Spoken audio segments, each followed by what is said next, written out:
అందరికీ నమస్కారం. ఈ రోజు మా గౌరవ అతిథులు ఆంధ్రప్రదేశ్ డొక్కలో సీఎం పవన్ కళ్యాణ్ గారు వచ్చారు. ఆయన మాట ఇచ్చారంటే మనమతి గతంలో సుగాలి ప్రీతి అమ్మగారికి మాట ఇచ్చారు. ఆ విధంగానే మాట నిలబెట్టుకున్నారు. ఈయనంత ఊసర వెళ్ళి ఎవరు ఉండరంటే మేము ఊరుకోము. ఆయన అసలు మాటలు మార్చడు.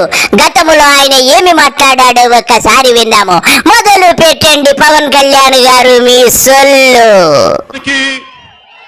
సుగాలి ప్రీతి గురించి చెప్పాలి, నేపథ్యం గురించి చెప్పాలంటే వారు షెడ్యూల్ ట్రైబ్ నుంచి వచ్చిన వాళ్ళు. ఇక్కడ మానభంగం షెడ్యూల్ ట్రైబ్ జరిగిందా, అగ్రకులానికి జరిగిందా నేను మాట్లాడటం కాదు, వారి నిస్సహాయత. పవన్ కళ్యాణ్ గారు సుగాలి ప్రీతి కేసుని ఎన్నికలలో నీ ఓట్లు దండుకోవడానికి వాడుకొని ఆ తర్వాత ఓట్లు దండుకొని సుగాలి అమ్మగారిని, అదేనండి వాళ్ళ అమ్మగారి పార్వతి గారిని వేదిక మీద కర్నూలులో పిలిపించి ఎంతో విలపించి మీ కేసు నేను చూస్తానని మాటిచ్చి సొల్లు కబుర్లు చెప్పి ముఖ్యమంత్రి, అదే నువ్వు డొక్కలో ముఖ్యమంత్రి అయ్యాక అన్నీ మర్చిపోయావు. నీకు సిగ్గు లజ్జ మానము ఏమన్నా ఉన్నాయని అందరూ అడుగుతున్నారు. ఇక మొదలు పెట్టి నీ సొల్లు.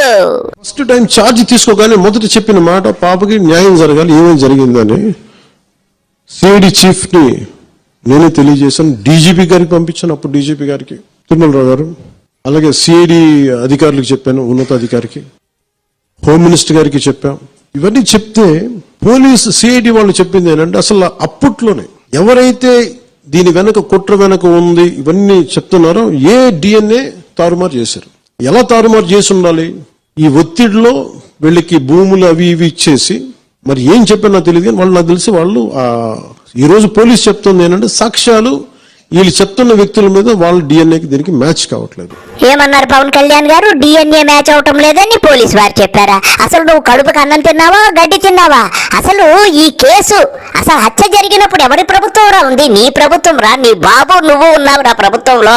అప్పుడేం పీకవరా నువ్వు? ఇప్పుడు సిగ్గు లజ్జ లేకుండా మాట్లాడుతున్నావు.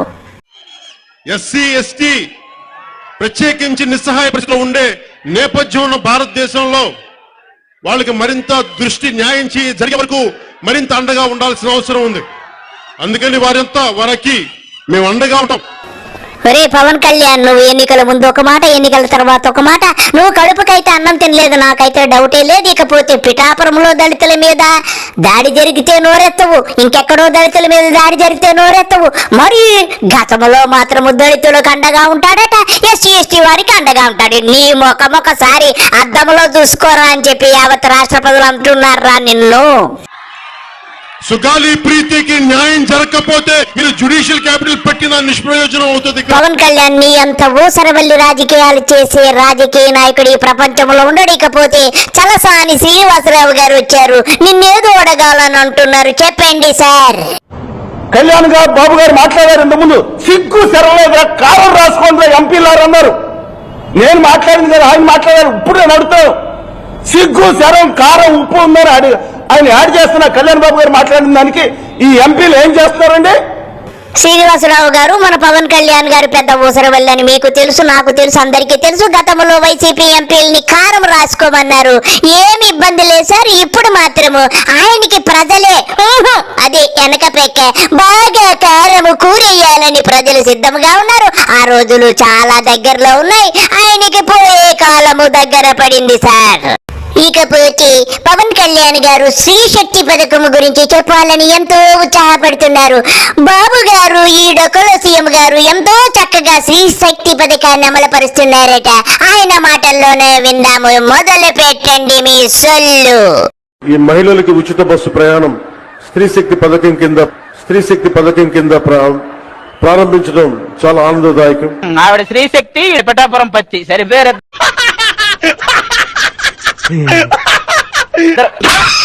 నువ్వు కూడా నా బతుకు చెడా. నీ బతుకు చెడిపోవడం ఏంటి? నీ బ్రతుకు బాగానే ఉంటది, ప్రజల బ్రతుకే చెడిపేస్తూ ఉంటావు. అయినా నీ బ్రతుకు చెడగొట్టేవాడెవడు? నువ్వేవో అందరి బ్రతుకులు చెడగొడతావు. కానీ ఇకపోతే నువ్వు ఇంకా మారవా అని చెప్పి నీ చెడిపోయిన చిరంజీవి ఏదో చెబుతున్నాడు, పిచ్చి పిచ్చిగా మాట్లాడుతున్నాడు, నీకేదో చెప్పాలని ఆవేదనతో ఉన్నాడు. చెప్పండి చిరంజీవి గారు మీ తమ్ముడు గురించి. ఏం బతుకురాని, ఏ ముహూర్తంలో పుట్టావు, ఇంకా ఎందుకు కావాలని బుర్ర పొడుకుంటావు. నేను నానా మాటలు నీ భవిష్యత్తు చూసుకోకుండా బాగుండాలి వాళ్ళు బాగుండాలని 24 గంటలు ఇచ్చేది ఇలా నానా మాట అనిపించుకోవడానిక గాడిలో పెడుతూనే ఒకవైపు పెట్టుబడులు ఆకర్షిస్తూనే సూపర్ 6 ని చాలా సమర్థవంతంగా ఒక్కొక్క హామీని చాలా బలంగా ముందుకు తీసుకెళ్తున్నారు. పవన్ కళ్యాణ్ గారు నువ్వు నీ బాబు ఇలాగే సూపర్ 6 సూపర్ హిట్ అని చెప్పండి, అది అట్టర్ ఫ్లాప్ అయిన సూపర్ 6 అని చెప్పండి. కాలం ఇలాగే ఉండదు, మీకు పువ్వు కాలం దగ్గరకు వచ్చింది కాబట్టి ఇలా రెచ్చిపోతున్నారు. సభలు పెట్టి మొన్న అనంతపూర్ లో సభ పెట్టి దగ్గర 100 కోట్లు ఖర్చు పెట్టారని అందరూ అంటున్నారు. ఆ 100 కోట్లు ఎవడమ్మా మొగుడు మీకు ఇచ్చాడు, రాష్ట్ర ఖజానా నుంచి దోచేసుకున్నారని చెప్పి అందరూ అనుకుంటున్నారు. మీకు టైం దగ్గర పడిందేమో, మీరు ఇలాగే ప్రవర్తించండి. ఒక రోజు వస్తుంది ప్రజలే మిమ్మల్ని నేను చెప్పను ఏం జరుగుతుందో. మీకు ముందు వెండి తెర మీద హరహర వీరమల్లు ఎలా ఉందో అంత సూపర్ డూపర్ హిట్ అయిపోతుంది మీ సినిమా అని చెప్పడంలో ఎంత మాత్రము సందేహం లేదు. ఇంకా మీ సొల్లాపేసి వెళ్ళిరండి. అందరికీ నమస్కారము. బాయ్.